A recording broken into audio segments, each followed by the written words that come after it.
다양한 분야의 명사를 초청해 삶의 지혜를 들어보는 시간, 릴레이 특강 지혜의 다락방 김지원입니다.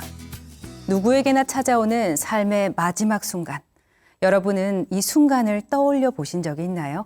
오늘 강연에선 말기암 환자들의 마지막 순간에 대한 이야기를 나누어 보려고 합니다. 지난 시간에 이어 서울대학교 의과대학 산부인과학 교실 김용범 교수님 모시고 강연 청하겠습니다.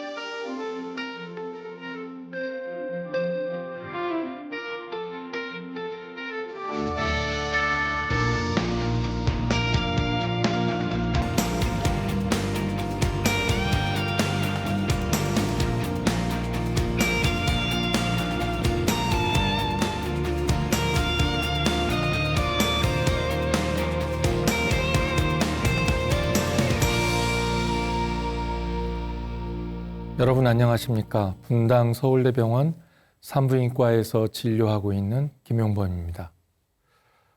오늘 이 시간은 조금 무거운 이야기가 될 수도 있겠습니다. 바로 말기 부인암 환자의 마지막 여정에 관한 이야기가 되겠습니다. 오늘의 이야기는 환자 그리고 가족에 대한 얘기가 되고 또한 우리 의료진에 대한 얘기가 될 수도 있습니다. 거기에 더해서 저 스스로에 대한 이야기가 될 수도 있겠습니다. 제가 1년에 적어도 100여 명 이상의 새로운 암 환자를 진료하게 됩니다. 그 모든 환자를 제가 완치를 시키고 병원과의 인연을 완전히 끊고 사시게 해드리면 정말 좋은데 실은 그렇지가 못합니다. 결국 아주 일부 환자는 재발을 하게 되고 치료에 실패하게 되고 결국 마지막 과정을 저와 함께 하게 됩니다. 그런 환자분들께 마지막 회진을 하는 날이 오게 됩니다. 인간이 한 사람의 어떤 수명을 정확하게 예측하기는 어렵기 때문에 사실 이게 마지막 회진이 될지 안 될지를 미리 아는 것은 어렵습니다. 하지만 돌이켜보면 그날이 마지막 회진이 되었다라고 알게 됩니다. 어느 정도 환자분이 마지막 순간이 다가왔음을 느끼게 되면은 제가 환자 옆에 앉거나 또는 옆에 서서 환자의 손을 잡거나 환자의 가슴에 손을 얹고 가끔은 귀, 얼굴을 맞대고 속으로 얘기를 합니다. 어차피 제가 하는 말을 환자는 듣지를 못합니다. 의식도 없고 가족들은 옆에 있지만 가족들과도 대화를 하지 못하는 상태이지요. 하지만 저는 환자분께 얘기를 합니다. 속으로 얘기를 해도 환자분은 알아듣는다고 생각을 합니다. 그것이 우리 인간의 마음이기 때문이죠. 그동안 고생하셨고 병마 앞에서 절대로 포기하고 무릎 꿇지 않고 끝까지 의연하게 싸우고 지내오셨다고 말씀드립니다. 그리고 이제 편안한 곳에서 편안함을 즐기시라고 마지막 인사를 합니다. 마지막 회진할 때마다 느끼는 것이 저의 부족함입니다. 오늘의 이야기도 저의 부족함을 고백하는 자리가 되지 않을까 생각합니다. 오늘 할 얘기를 정리해 보겠습니다. 말기암이란 무엇인가? 네, 환자와 가족분들이 정말 궁금해하는 내용이죠. 또 치료 목표는 어떻게 달라지는 걸까요? 이때 가족은 무엇을 할 수 있을까요? 이 세 가지에 대한 내용을 말씀드리고자 합니다. 또한 마지막 세 번째, 가족은 어떻게 도와줄 수 있나요? 뿐만 아니라 의료진은 어떻게 도와줄 수 있나요? 바로 그 부분이 완화의료, 호스피스 치료 또는 연명치료 결정서라는 내용이 되겠습니다. 우선 말기암은 무엇인가에 관한 것입니다. 말기암이란 암이 완치 목적의 치료로 조절되기 어려운 상태를 말합니다. 즉, 더 이상 완치를 목적으로 치료가 시행될 수 없는 시기라는 뜻입니다. 이것은 절대로 치료가 의미 없다라는 뜻은 아닙니다. 즉, 포기가 아니라 방향이 한쪽에서 한쪽으로 전환되는 것을 말합니다. 즉, 완치를 목적으로 한 치료에서 증상을 완화시키고 환자의 부담을 최소화시키는 그런 치료 방향의 전환을 해야 하는 시기를 말합니다. 따라서 병원에서 환자를 향한 삶의 질을 높이는 치료는 계속됩니다. 즉, 얼마나 오래 살게 할 거냐라는 것에서 앞으로 어떻게 삶의 질을 높여서 편안하고 환자의 존엄성이 유지되는 치료를 할 거냐라는 것으로 방향이 전환되는 시기를 말합니다. 말기 부인암에서는 어떠한 증상이 있을까요? 가장 흔한 증상, 통증입니다. 아파요. 아픈 이유는 암이 우리 몸의 장기를 침범하고 파괴해서 통증을 느낍니다. 특히 뼈 전이가 된 경우에는 더욱더 통증이 심합니다. 뼈가 부서지는 듯한 통증을 느끼기 때문이죠. 또한 복수가 찰 수도 있습니다. 복수가 차면 배가 나오고 음식을 섭취하기가 어렵게 됩니다. 장이 완전히 막혀서 물만 마셔도 토하는 상태가 올 수 있죠. 가슴에도 물이 찰 수 있습니다. 흉수가 차면은 그만큼 호흡 기능이 떨어져서 호흡 곤란이 올 수밖에 없습니다. 또한 제가 주로 치료하는 부인암은 골반 부위의 암이기 때문에 골반 부위에서 생기는 특이한 증상이 있습니다. 즉, 방광과 또는 우리 직장 또는 골반 장기가 한꺼번에 암의 침범을 당해서 하혈을 할 수도 있고 질 분비물이 나올 수도 있습니다. 이런 것은 환자에게 그 자체로도 힘들지만 그런 출혈과 분비물에서 나오는 악취 때문에도 고생을 하게 됩니다. 이러한 모든 증상들은 결국 환자에게 피로를 유발하게 되고 식욕을 저하시키고 이것은 더욱더 몸이 약해지게 되고 이러면서 환자는 정신적으로도 불안을 느끼고 우울을 느끼고 결국은 잠을 자지 못하는 상태가 됩니다. 이런 상태가 오래되면은 이제 마지막으로 선망이라는 증상을 보이게 됩니다. 선망이라는 증상은 환자분이 일종의 정신적으로 해리가 된 상태를 말하는데요. 노인들에게서 주로 나타나고 평소에 하지 않던 행동, 평소에 하지 않던 말을 하게 됩니다. 심지어 돌아가신 아버님이 보인다라고 얘기를 하기도 합니다.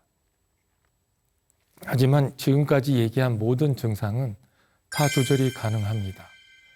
편안하게 해드릴 수 있고 조절을 할 수 있습니다. 그러면 완화의료는 뭘까요? 네, 완화의료라는 것은 즉 말기암 상태가 되었을 때 시행되는 의료를 말합니다. 우리가 호스피스 치료 또는 호스피스 케어라고 하는 것이 여기에 해당합니다. 이 단계에서는 통증과 증상을 아주 적극적으로 관리합니다. 최대한 편안하게 해드립니다. 통증을 조절할 때 쓰는 약이 소염 진통제부터 마약성 진통제까지 다양하게 있는데요. 대부분의 환자들이 마약성 진통제를 쓰기 시작하면은 내가 얼마 살지 못하는구나 라고 인식을 합니다.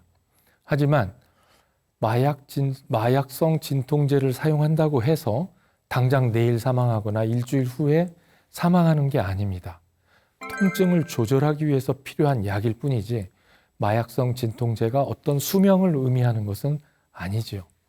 진통제는 마지막 단계에 쓰는 게 아닙니다. 아프면 쓰는 겁니다. 따라서 굳이 내가 마지막이 될까 봐 두려워서 통증을 억지로 참을 필요 없고 통증은 조절하면서 편하게 사시면 됩니다. 또한 완화 의료는 병원에서 의료진이 일방적으로 하는 치료가 아닙니다. 가족과 함께 하는 치료가 됩니다. 이 돌봄은 치료의 연장선으로서 환자도 스스로를 준비하고 가족도 준비하고 의료진도 그 과정에 개입하여 도움을 드리는 단계라고 할 수 있겠습니다. 따라서 이 완화 의료 또는 호스피스 의료는 병원과 호스피스 병동 또 가정 모두에서 가능한 치료가 되겠습니다. 편안함이 가장 중요하고 이러한 완화 의료는 임종 직전에 받는 치료가 아니고 훨씬 이전부터 환자와 가족을 위해서 준비하는 단계라고 할 수 있습니다. 그러면 이 단계에서 환자가 가장 힘들어하는 것은 무엇일까요? 제가 경험해 본 바로는 환자가 가장 힘들어하는 것은 통증보다는 불안과 외로움입니다. 이러한 불안과 외로움은 자기 신체가 변화하고 자기가 움직일 수 없는 상태가 되면서 나타나기 시작합니다. 시간이 지나면은 이러한 자신의 거동이 제한되는 것 자체가 가족에게 짐이 된다는 죄책감으로 발전을 합니다. 그 다음에는 이제 더 이상 자기가 어찌할 수 없는 단계가 오면은 그 다음부터는 남겨질 가족에 대한 걱정이 시작됩니다. 내가 죽은 다음에 우리 애들은 어떻게 할 것인가? 내가 그동안 나의 병을 치료한다고 사용한 수많은 돈이 우리 남겨진 가족에게는 경제적으로 얼마나 부담이 될 것인가? 이런 걱정을 하게 됩니다. 그리고 늘 머릿속에 떠나지 않는 생각이 미래에 대한 두려움입니다. 바로 죽음에 대한 두려움이고 죽은 다음에는 무엇이 있을까라는 두려움입니다. 이렇게 힘들어하는 과정을 환자분이 완화의료 단계부터 겪게 됩니다. 이 순간에 환자에게 가장 도움이 되는 것은 무엇일까요? 그것은 바로 가족입니다. 가족이 함께하는 게 가장 도움이 됩니다. 그 다음으로 의료진의 적극적인 개입과 도움이 뒤따릅니다. 그럼 실제로 환자가 중요하게 여기는 것은 무엇일까요? 고통이 없기를, 아프지 않기를 원합니다. 가족 부담이 최소화되기를 원하고 자기가 마지막까지 인간으로서 존엄성을 유지하기를 원합니다. 즉, 추한 모습을 보이고 싶지 않은 것입니다. 바로 여기에 우리 의료진이 충분히 대비를 해서 환자의 존엄이 유지되도록 노력해야 합니다. 또한 가족도 여기에 동참해야 합니다. 저는 환자분들에게 얘기합니다. 지치는 것은 당연합니다. 그동안 너무 많은 치료를 했습니다. 당연히 지칩니다. 힘들면은 도움을 요청하세요. 얼마든지 들어드릴 수 있습니다. 그리고 실패하신 게 아닙니다. 최선을 다하셨습니다. 그 누구보다도 의연하게 최선을 다하셨습니다. 너무 힘들어서 저한테 호소를 합니다. 죽고 싶다고. 그때 얘기해 드립니다. 약해진 것이 아니라 너무 많이 견뎌 오셨기 때문에 그렇습니다. 앞으로도 하실 일이 많이 있고 해야 될 일도 많이 있습니다. 천천히 준비하시면 됩니다. 그렇게 얘기하지요. 그러면 이때 가족이 해줄 수 있는 것은 어떤 것이 있을까요? 앞서 말씀드렸듯이 함께 있어주기입니다. 그리고 환자가 얘기할 수 있으면 얘기를 계속 들어주시면 됩니다. 괜찮아, 조금만 참아, 곧 좋아질 거야 이런 말보다는 그래, 내가 옆에 있어, 언제까지나 옆에 있을게 라고 하는 것이 더 큰 도움이 됩니다. 여러분들이 환자, 즉 여러분의 어머님, 가족에게 굳이 얘기할 필요도 없습니다. 그냥 옆에 계시면 됩니다. 말을 하지 않아도 사랑은 전해지기 마련입니다. 환자와 가족은 서로를 느낄 수 있기 때문이죠. 또한 환자는 마지막을 결정하게 됩니다. 결정해야 되고요. 그 결정 과정에 존중을 더해 주셔야 됩니다. 가족과 환자의 생각은 다를 수 있습니다. 환자는 너무 힘들어서, 그리고 이제는 멈추고 싶다 이렇게 생각하는데, 가족분 중에는 안 돼, 이렇게 보낼 수는 없어, 숨이라도 쉬면은 나에게는 그게 좋아, 엄마도 그걸 좋아하실 거야 라고 생각을 하기도 합니다. 하지만 환자의 고통과 환자의 존엄을 생각하면은 가족 구성원이 모두 다 허심탄회하게 대화를 나누고 환자와도 대화를 나누면서 적당한 선에서 결정을 하셔야 됩니다. 그것이 어렵다면은 의료진이 도움을 드릴 수 있습니다. 제가 생각하는 의사의 기본 자세는 이렇습니다. 의사는 일단 환자의 불편을 해결하는 책임자, 그리고 환자를 치료하는 의사가 아니라 환자와 함께 모든 여정을 같이 하는 동반자. 가족도 물론 동반자이지만 가족과는 조금 다른 동반자가 되겠죠. 제가 그동안 25년 이상을 진료하면서 아쉽게도 많은 환자분을 떠나보냈습니다. 한 분씩 한 분씩 떠나보낼 때마다 처음에는 그 무력감을 견디기가 너무 힘들었습니다. 내가 잘못해서, 내가 할 줄 몰라서. 그런데 그런 것은 시간이 지나면서 중요한 것은 내가 얼만큼 최선을 다하고 나의 진심을 다하고 또 환자의 진심을 이해했는가라는 것으로 변했습니다.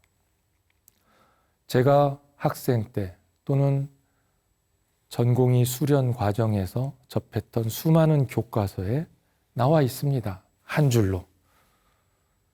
죽음은 의사의 실패가 아니다. 이렇게 나와 있는데 그것은 글 한 줄로 이해될 수 있는 게 아닙니다. 수많은 경험과 시간과 고민 속에서 그 한 줄이 의미하는 진정한 의미를 알 수 있게 됩니다. 이것이 의사의 기본 자세라고 생각합니다. 의사는 어려운 대화를 피하면 안 됩니다. 솔직하게 얘기해야 됩니다. 하지만 그렇다고 잔인하게 얘기해서도 안 됩니다. 무의미한 연명 치료 중단을 얘기를 해야 됩니다. 한 번에 끝내려 하지 말고 반복적으로 대화를 해야 됩니다. 약하게 얘기해서 점점 더 깊이 있는 대화로 이끌어 나가야 됩니다. 치료의 방향을 명확히 제시해야 됩니다. 즉, 할 수 있는 치료와 해야 하는 치료를 구분해야 됩니다. 할 수 있는 치료를 모두 다 할 수는 없습니다.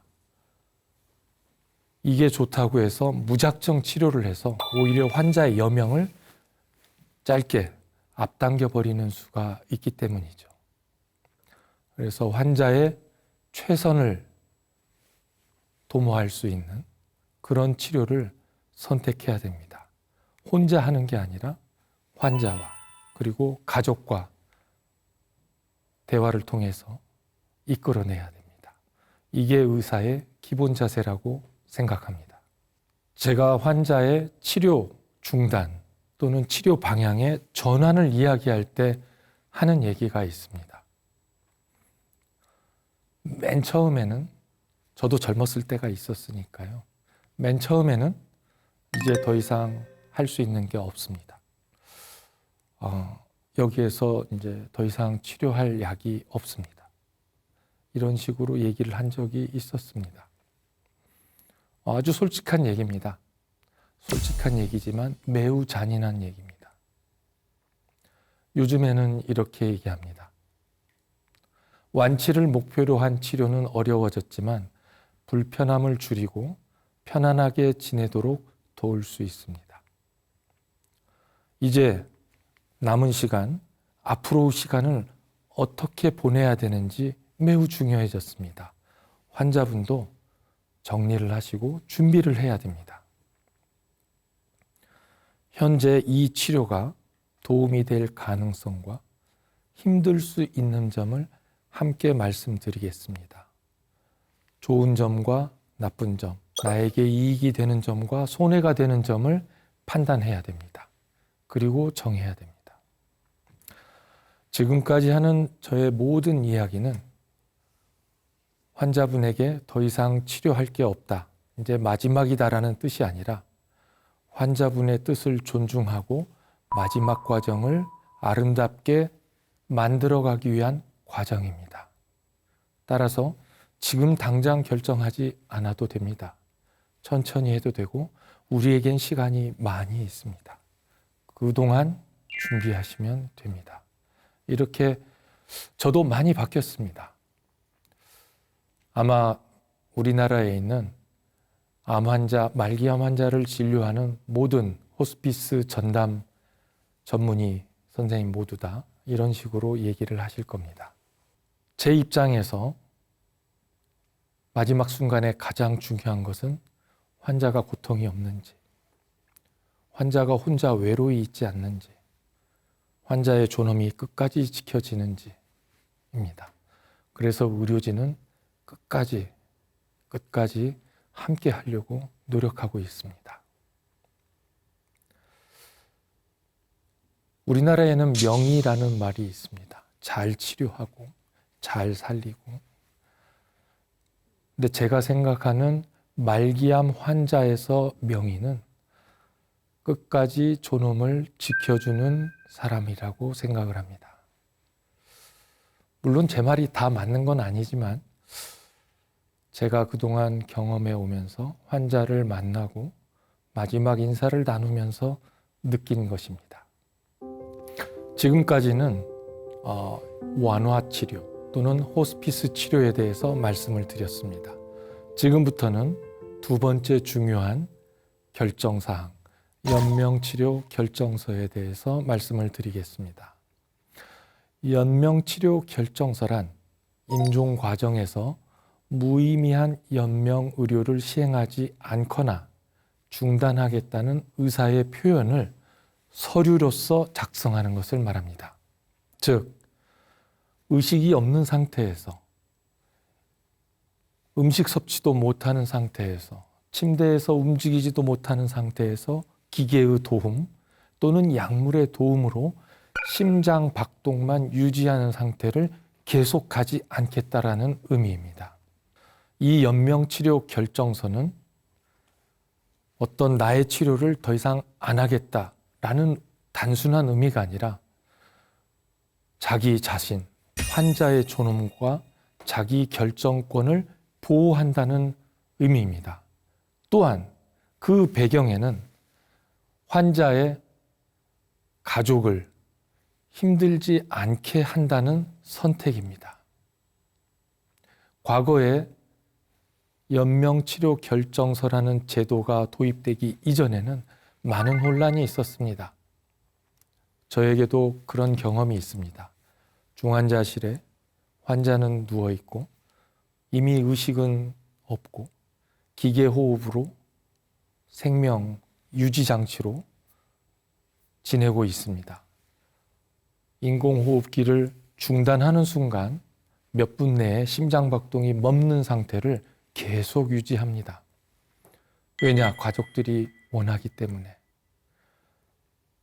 그게 환자가 원하는지는 모르겠습니다. 가족들이 원합니다. 그런 상태에서 기계호흡, 기계 생명 유지장치를 넘어서서 심장박동이 멎었을 때 의료진은 다시 심폐소생술을 또 해야 됩니다. 그 상태에서. 그러면은 30분, 1시간 이상 심폐소생술을 한 다음에 멈추거나 심폐소생술을 해서 다시 심장박동이 돌아오면 똑같은 상태가 다시 유지됩니다. 과연 이러한 치료를 계속해야 하는가?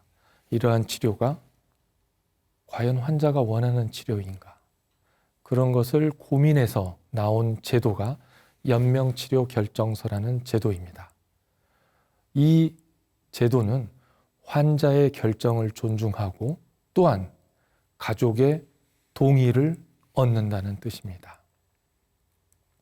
연명치료 결정서는 환자가 서명하게 되어 있습니다. 그런데 일부 연명치료 결정서를 작성하지 않은 상태이거나 작성할 새도 없이 마지막에 다다른 경우가 생깁니다.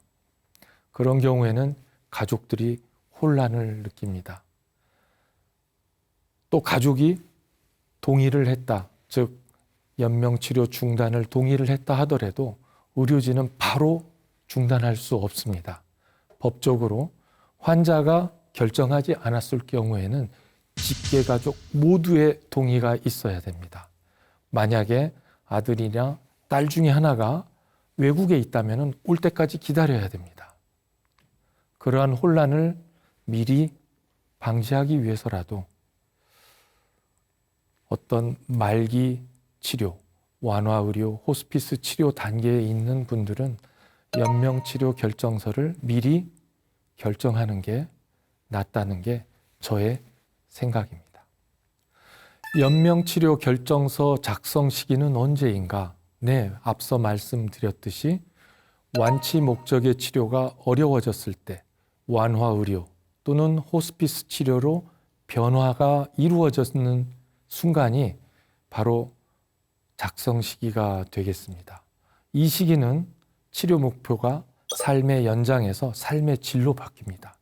항암 치료의 이득보다는 부담이 명확할 때, 즉 이때 완화 의료와 함께 연명치료 결정서 작성을 준비해야 됩니다.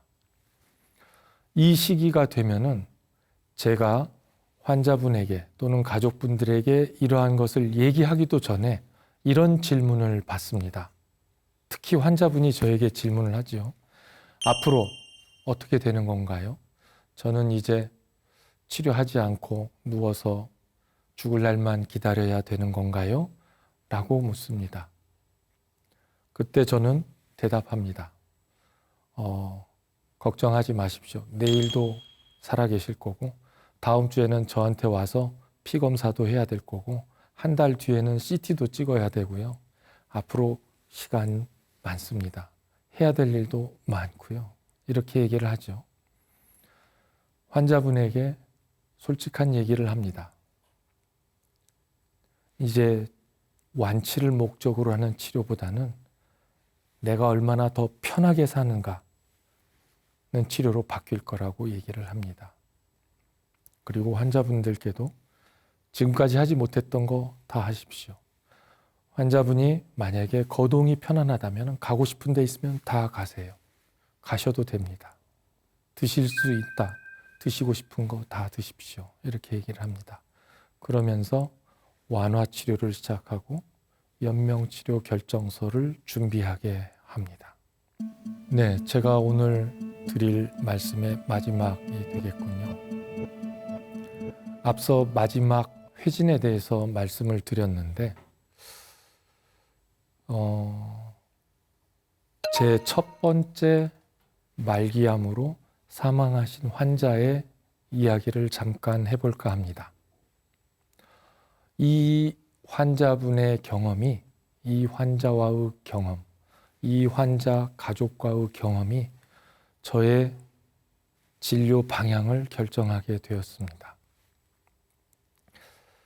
제가 처음으로 교수로서 발령을 받고 환자를 보기 시작했습니다. 당신은 매우 젊었고 의욕도 앞섰고 제가 최고라고 생각을 했었던 시기였죠. 근데 이제 말기암 환자가 한 분 오셨고 거의 손쓸 새도 없이 2, 3개월 만에 사망을 하셨습니다. 남편이 없이 혼자 어린애 둘을 기르는 환자분이셨는데 너무 허망하게 돌아가셨죠. 저도 내가 과연 최선을 다했나? 내가 잘못한 것은 없나? 계속 곱씹어보고 되짚어보고 했었던 기억이 있습니다. 그리고 너무 불안해서 실은 그때 영안실에 갔습니다. 애들 둘밖에 없다는 걸 알고 있었기 때문에요. 영안실에 갔는데 영정이 있고 아무도 없습니다. 등산객이 아무도 없고 큰애가 초등학교 입학했고 둘째는 학교도 입학하지 않았는데 둘이 앞에 있었습니다. 그 모습을 보면서 엄청난 충격을 받았습니다. 그래서 그 애들하고 얘기하다가 주머니에 있는 돈 다 꺼내서 몇 푼 주고 나왔던 기억이 있습니다. 앞으로 그 뒤로 어떻게 되었는지 제가 연락은 하지 않아서 잘 모르지만 모든 환자는 준비가 필요하다. 마지막에는 준비가 필요하다. 그리고 그 환자를 마지막으로 보낼 때 나도 준비가 필요하다. 그런 생각을 했습니다. 그래서 그 이후로도 저는 지금까지 제가 지키는 원칙이 하나 있는데 마지막 회진을 돌지 못한 환자분은 가능하다면은 사후에 영안실에 가서 마지막 회진을 돌았습니다. 최근 올해 들어서도 2번 영안실에 갔는데요. 그때는 되도록이면은 담당 주치의를 꼭 같이 갑니다. 근데 요즘 같이 가자고 하면은 그래도 저를 잘 따라옵니다. 그 친구도 저와 같은 생각을 하게 될지는 모르지만 그렇게 마지막 회진을 마치고 있습니다. 정리해 보겠습니다. 완화의료, 호스피스 의료는 임종 직전만 받는 치료가 아닙니다. 아주 중요한 치료고 아주 중요한 시기입니다. 이 시기에 연명치료 결정서를 준비합니다. 또한 이 모든 과정에 의료진은 끝까지 함께합니다. 도움이 필요하면 얘기하셔야 됩니다. 말기 환자 진료에서 좋은 의사는 더 오래 살게 하는 사람이 아니라 끝까지 환자의 존엄을 지켜주는 사람입니다. 가족분들도 괜찮아 보다 옆에 있을게 하는 것이 훨씬 환자가 행복함을 느끼게 할 수 있습니다. 네, 이것으로 오늘 저의 이야기를 마무리하도록 하겠습니다. 여러분 모두 건강하시고 행복하시기를 바랍니다. 감사합니다.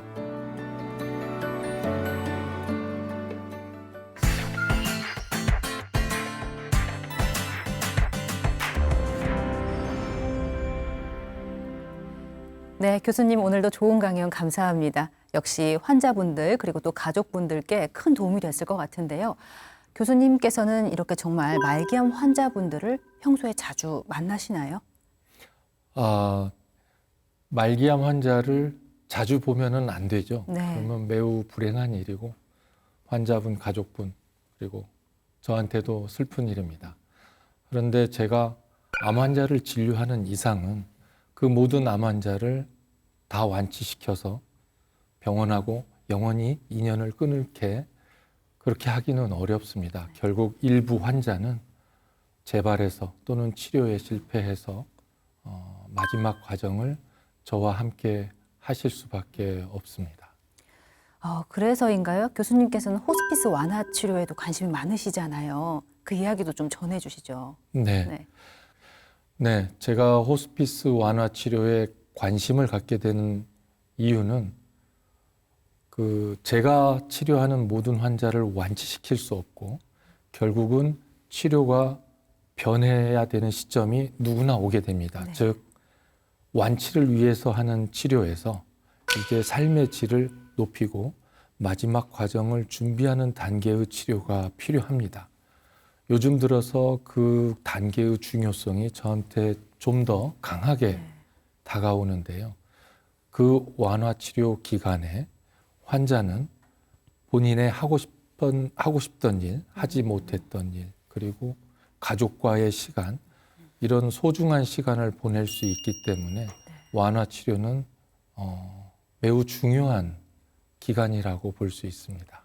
그러니까 환자들이 무작정 마지막을 기다리는 게 아니라 조금 준비를 할 수 있게끔 하시는 맞습니다. 것도 있을 텐데요.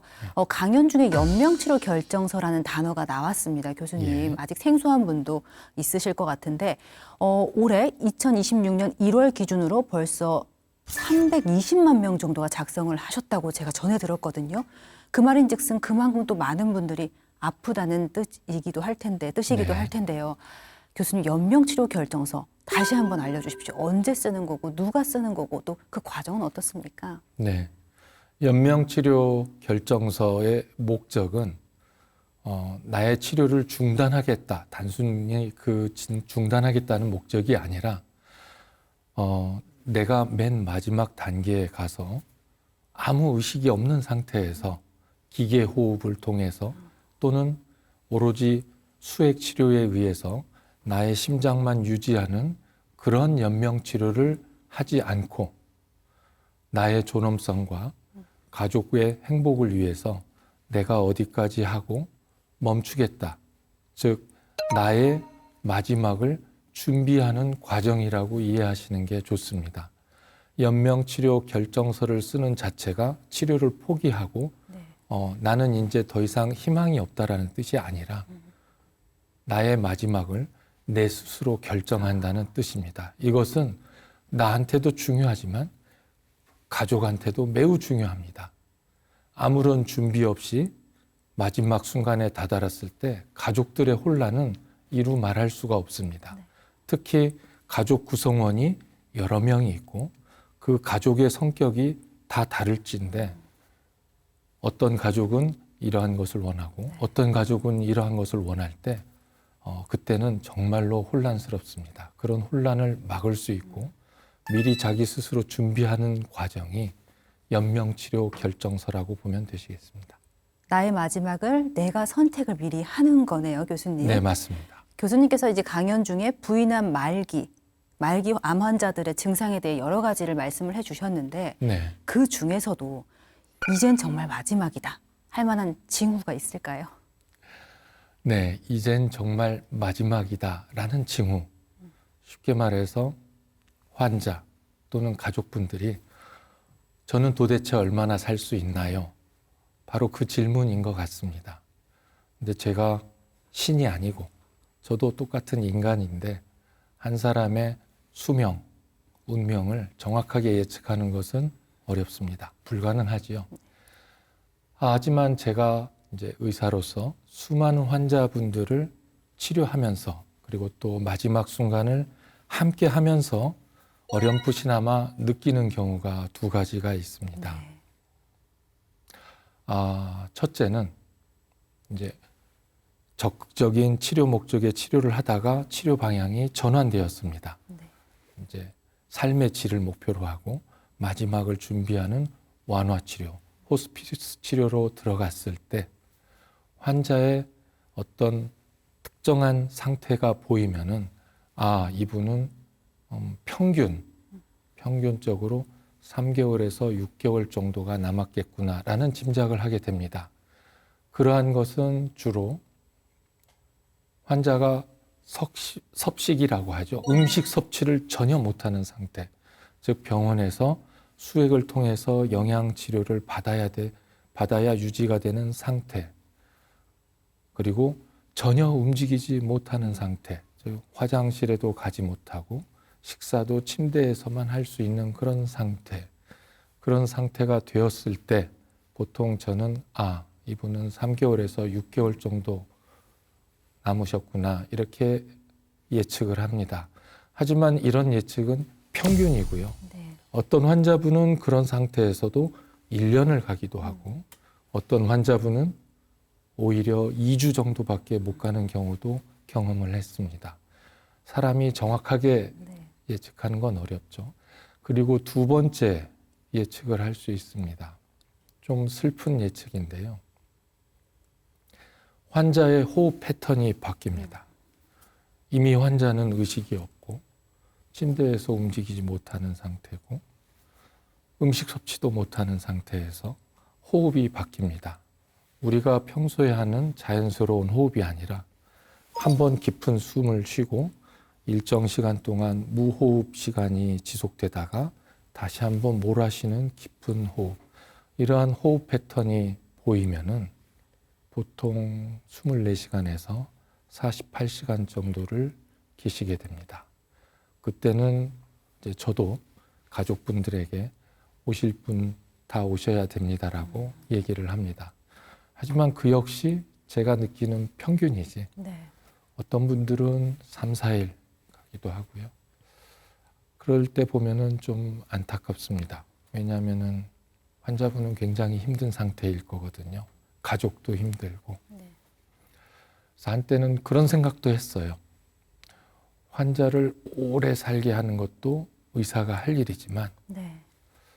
환자분이 편하게 돌아가시게 하는 것도 의사의 할 일이다. 그런 생각을 한 적이 있습니다. 교수님의 마음 또한 쉽지는 않았을 것 같은데요. 예. 교수님 또 여러 가지 또 사례를 통해서 또 그런 생각들을 정리를 하게 되신 것 같은데 교수님 말씀은 평균적으로 남은 시간을 조금 더 명확하게 알려줘서 환자와 가족이 그 시간을 조금 더 함께 알뜰하게 나눌 수 있도록 해주신다는 말씀이시죠? 예. 이 마지막을 맞이한다는 거 누구에게나 어렵고 무거운 일이긴 하지만 교수님께서 오늘 이렇게 전해주신 말씀들이 그 시간에 도움이 됐으면 하는 바람입니다.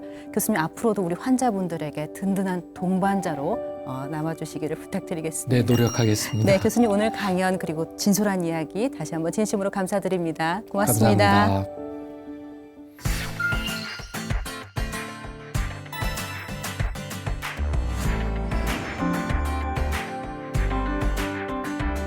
네, 지난 3주간 김용범 교수님과 함께 환자분들 그리고 또 그 곁을 지키고 계신 가족분들께 도움이 될 만한 강연 전해드렸는데요.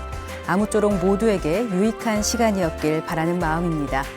오늘 지혜의 다락방 준비한 내용은 여기까지입니다. 다음 시간 더 알찬 내용으로 찾아뵙겠습니다. 함께해 주신 여러분 고맙습니다.